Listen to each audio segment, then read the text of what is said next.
Saudamos a todos os nossos irmãos e irmãs com a paz do nosso Pai Celestial. Sejam bem-vindos a mais um estudo da Palavra do Altíssimo. Antes de iniciarmos, vamos fazer uma breve oração. Maravilhoso Pai que estás no céu, aqui estamos mais uma vez diante do Teu trono, eu e meus irmãos, para lhe pedir perdão dos nossos pecados. Tem misericórdia de nós, Pai. Nos ajuda a fazer a Tua vontade. Nos conceda o Espírito Santo, para que Ele nos dê entendimento da Tua Palavra, para que Ele nos ajude na nossa conversão, para que Ele nos ajude para que possamos fazer aquilo que Tu pedes de nós. E nos ajude para que Ele habite nesse templo que foi comprado com sangue precioso na cruz do Calvário. É em nome de Yahushua que te pedimos hoje e sempre. Amém. Bem, meus amados irmãos e irmãs, hoje vamos falar sobre o que é salvação. Yahushua, o Filho do Altíssimo Yahu, ofereceu a si mesmo em sacrifício em nosso lugar. Está escrito, porque todos pecaram e estão afastados da presença do Eterno. Romanos, capítulo 3, versículo 23. As Sagradas Escrituras diz que todos nós pecamos. Quando Eva e Adão comeram do fruto proibido do jardim do Éden, nossa natureza foi contaminada pelo pecado. Com isso, passamos a viver em rebelião contra o Criador. Ou seja, nós ofendemos a santidade do Altíssimo Yahu com o nosso pecado. Sabendo disso, o Altíssimo Yahu, ainda no Éden, prometeu resgatar a humanidade. Está escrito, e porei inimizade entre você e a mulher, e entre a sua descendência e a descendência dela. Ela esmagará a sua cabeça, e você lhe ferirá o calcanhar. Gênesis, capítulo 3, versículo 15. A inimizade posta entre a semente da serpente e a semente da mulher foi sobrenatural. A inimizade a qual se refere a profecia feita no Éden não devia limitar-se unicamente a Satanás e ao príncipe da vida, devia ser universal. A inimizade contra Satanás não é natural ao coração humano, é implantada pela graça do Altíssimo. Não tivesse havido interferência da parte do Altíssimo Yahu, os seres humanos caídos teriam formado uma firme aliança com Satanás contra o céu. Mas quando foram proferidas as palavras, e porei inimizade entre você e a mulher, e entre a sua descendência e a descendência dela, ela esmagará a sua cabeça e você lhe ferirá o calcanhar. Gênesis 3,15. Satanás soube que, embora tivesse obtido êxito em fazer com que os seres humanos pecassem, embora os houvesse levado a crer em sua mentira e questionar o Altíssimo, embora tivesse sido bem-sucedido em depravar a natureza humana, alguma providência fora tomada, mediante a qual os seres caídos seriam colocados em posição vantajosa. Sua natureza renovada em piedade viu que suas ações, ao tentá-los, deporiam contra si mesmo, e ele seria colocado onde não pudesse tornar-se vencedor. O Altíssimo Yahu comprometeu-se a introduzir no coração dos seres humanos um novo princípio: o ódio ao pecado, ao engano, à presunção, a tudo que trouxesse as marcas da traição de Satanás. Mediante a providência tomada, quando o Altíssimo Yahu e o seu filho Yahushua fizeram um concerto para libertar o homem da escravidão de Satanás, foram providos todos os meios para que a natureza humana se unisse com a sua natureza divina. Nessa natureza é que o nosso Salvador Yahushua foi tentado. Participando do Espírito Santo de Yahushua, conformando-se com a lei do nosso Pai Celestial Yahu, o homem se torna participante da natureza divina.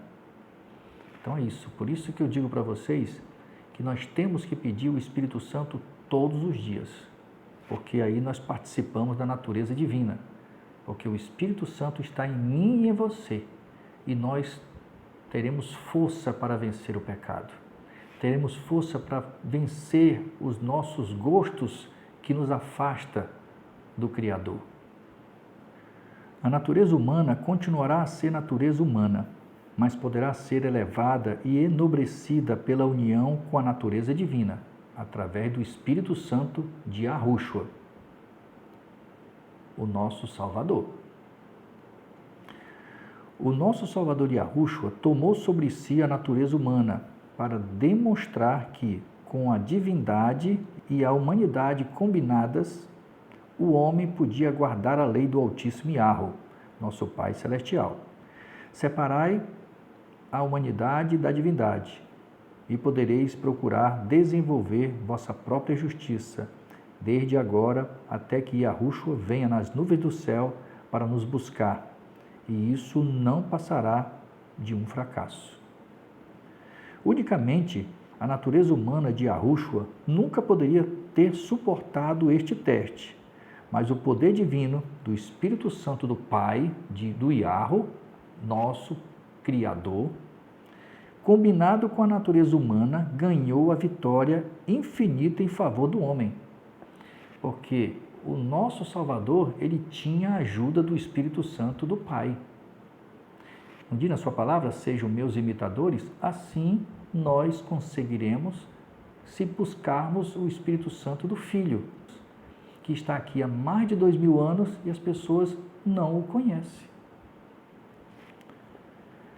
Yahushua é a semente da mulher. Logo, ele veio para resgatar a humanidade do pecado. Como o salário do pecado é a morte, se fazia necessário o sacrifício de um inocente para a remissão do pecado.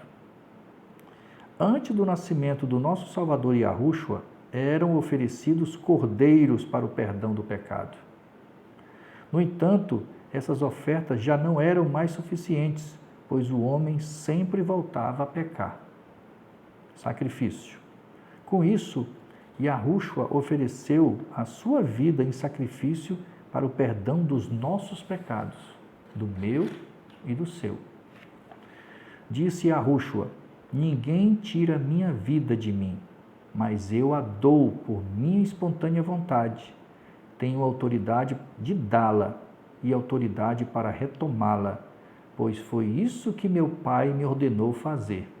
João, capítulo 10, versículo 18.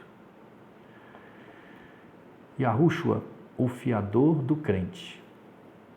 Nenhum dos anjos poderia ter se tornado fiador para a raça humana, pois a vida deles pertence ao Altíssimo Yahweh. Não podiam entregá-la. Todos os anjos levam o jugo da obediência. São mensageiros escolhidos daquele que é o comandante de todo o céu. Mas Yahushua é igual a Yahweh, é igual ao Pai. Infinito e onipotente. Ele podia pagar o resgate pela liberdade do ser humano. Ele é o Filho eterno, existente por si mesmo, sobre quem não havia sido colocado nenhum jugo. E quando o Altíssimo perguntou: a quem enviarei? Ele podia responder: eis-me aqui, envia-me a mim. Ele podia se comprometer a ser o fiador do pecador, pois podia dizer: o que eu mais elevado anjo não podia. Tenho poder sobre minha própria vida, tenho autoridade para a entregar e também para reavê-la. Yahushua tinha vida não emprestada. A vida estava nele e a vida era a luz dos homens. João, capítulo 1, verso 4. Não é a vida física que é especificada aí, mas a vida eterna, a vida que é exclusivamente propriedade do Altíssimo Yahweh. A palavra que estava com o Eterno e que era o Eterno tinha essa vida. A vida física é algo que cada indivíduo recebeu. Ela não é eterna ou imortal, pois o Altíssimo Yahweh, o doador da vida, toma-a de volta O homem não tem controle sobre sua vida, mas a vida de Yahushua não era emprestada. Ninguém podia tirar a vida dele. Eu espontaneamente a dou. João, capítulo 10, versículo 18. Disse ele, nele estava a vida, original, não emprestada, não derivada. Essa vida não é inerente ao ser humano. Ele só pode possuí-la por meio de Yahushua. Não pode conquistá-la. Ela lhe é dada gratuitamente se crer em Yahushua como seu salvador pessoal. E a vida eterna é esta, que eles te conheçam como o único Criador verdadeiro e Yahushua, o Messias, aquele que você enviou. João, capítulo 17, versículo 3. Esta é a fonte da vida, franqueada para o mundo. Tudo o que era de Yahushua permaneceu na tumba. Yahushua disse a Maria, não me toques, porque ainda não subi para meu Pai. Quando Yahushua, sobre a cruz, fechou os olhos na morte, não foi imediatamente para o céu, como muitos creem. Senão, como poderia ser verdadeiras suas palavras, ainda não subi para meu Pai? Quero fazer uma observação, meus irmãos. É a mesma situação do ladrão na cruz. Não está correto o que está na sua Bíblia. Em verdade te digo hoje que estarás comigo no paraíso. O correto é, em verdade vos digo hoje que estarás comigo no paraíso.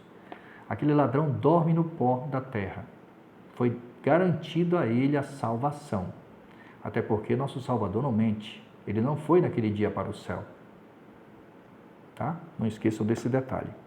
Yahushua ficou dormindo na tumba de corpo e mente. Não subiu voando para o céu para ali ter uma existência incorpórea e ficar olhando para os tristes discípulos que embalsamavam o corpo do qual ele teria saído. Tudo o que compunha a vida e a inteligência de Yahushua permaneceu com seu corpo no sepulcro. E quando ele saiu como um ser completo, não teve que chamar seu espírito de volta do céu. Ele tinha autoridade para entregar sua vida e para reavê-la. Nesse sentido, devemos aceitar o sacrifício do nosso Salvador Yahushua na cruz do Calvário e passar a viver a vida nele para alcançarmos a salvação. Apesar de ter se sacrificado, Yahushua espera que os homens aceitem esse sacrifício. Está escrito, porque o Criador amou o mundo de tal maneira que deu o seu Filho unigênito para que todos aqueles que nele creem não pereçam, mas tenham a vida eterna. João, capítulo 3, versículo 16. A ciência da redenção. O plano da redenção excede em muito a compreensão da mente humana. A grande condescendência da parte do Altíssimo Yahweh é um mistério além de nossa compreensão. A grandiosidade do plano não pode ser plenamente compreendida, nem poderia a infinita sabedoria fazer outro o que o superasse. Ele só poderia ser bem-sucedido revestindo-se a divindade da humanidade, tornando-se Yahushua um homem e sofrendo a ira que o pecado gerara em virtude da transgressão da lei do Altíssimo Yahweh. Por meio deste plano, o grande e terrível Yahweh pode ser justo e justificador daquele que tem fé em Yahushua e que o aceita como Salvador pessoal. Esta é a celestial ciência da redenção, a ciência de salvar os homens da ruína eterna, e ela só pode ser executada pela encarnação do Filho do Altíssimo Yahweh na humanidade e através de seu triunfo sobre o pecado e a morte. No esforço de sondar este plano, todas as inteligências finitas ficam perplexas. Salvação. Mas Yahushua, o Filho do Altíssimo Yahweh, está nos salvando do quê? Do que ele está nos salvando? A morte como consequência do pecado não se refere apenas à morte física, mas também à morte espiritual. Logo, o homem após a morte é julgado pelos seus pecados e terá como consequência da desobediência às orientações divinas e à sua lei a morte eterna. Assim, você precisa aceitar Yahushua como seu único Salvador e demonstrar o seu verdadeiro amor por ele. Aí a pergunta: como eu posso demonstrar o meu amor por ele?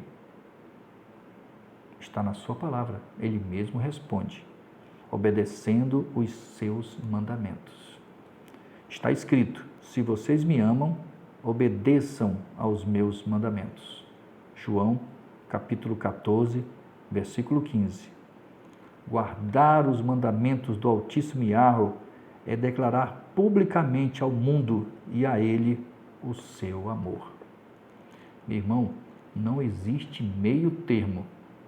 Ou você guarda, deixando claro o seu amor, ou você não guarda. Isso prova que você não ama. Tiago 2,10, o que diz? Aquele que transgride um só ponto da lei se torna culpado de todos. A matemática do nosso Pai Celestial é diferente da nossa. 10 menos 1 para nós é 9, mas para ele é 0. Está escrito: o que nos convence de estarmos certos de que o conhecemos é se obedecermos aos seus mandamentos. Qualquer um que diga, eu o conheço, mas não obedece aos seus mandamentos, é mentiroso, e a verdade não está nele. Mas se alguém obedecer às suas palavras, então o amor do Altíssimo estará nele, em mim e em você. Olha a condição: se eu e você guardarmos os mandamentos do Altíssimo Yahweh, o amor dele estará em mim e em você. Se nós não guardarmos, não existe amor. Dessa forma, podemos ter certeza que estamos unidos com ele. 1 João, capítulo 2, versículos de 1 a 5. Acima de tudo, ele prometeu buscar os cristãos para morarem com ele nos céus. Eu quero isso para mim e para vocês. Só que nós temos que obedecer aos seus mandamentos. É uma prova de amor. Irmão, você está me dizendo o quê? Se eu não guardar, eu vou me perder? Guardar mandamentos não quer dizer que vai se salvar. Mas aqui está deixando claro, se você não guarda, você está deixando claro que você não o ama. Existem outras passagens que confirmam mais ainda essas duas que eu botei. Então, meu irmão, minha irmã, nós precisamos declarar esse amor pelo nosso Pai Celestial, porque foi um sacrifício duro. Ele deu o seu próprio Filho por nós, para morrer na cruz por nós, por mim e por você. E nós temos que reconhecer verdadeiramente esse sacrifício na cruz do Calvário. Que possamos nos esforçar, buscar o nosso Pai Celestial, buscar a sua palavra, para poder conhecer o que Ele nos pede e colocarmos em prática em nossas vidas. Fique na paz do nosso Pai Celestial e que o Espírito Santo do seu Filho, Yahushua, habite em você e em mim e nos ajude na nossa conversão, para que possamos vencer com Ele, porque sem Ele nada podemos fazer. João, capítulo 15, versículo 5. Que o Altíssimo Yahweh te abençoe, meu irmão, minha irmã. Amém.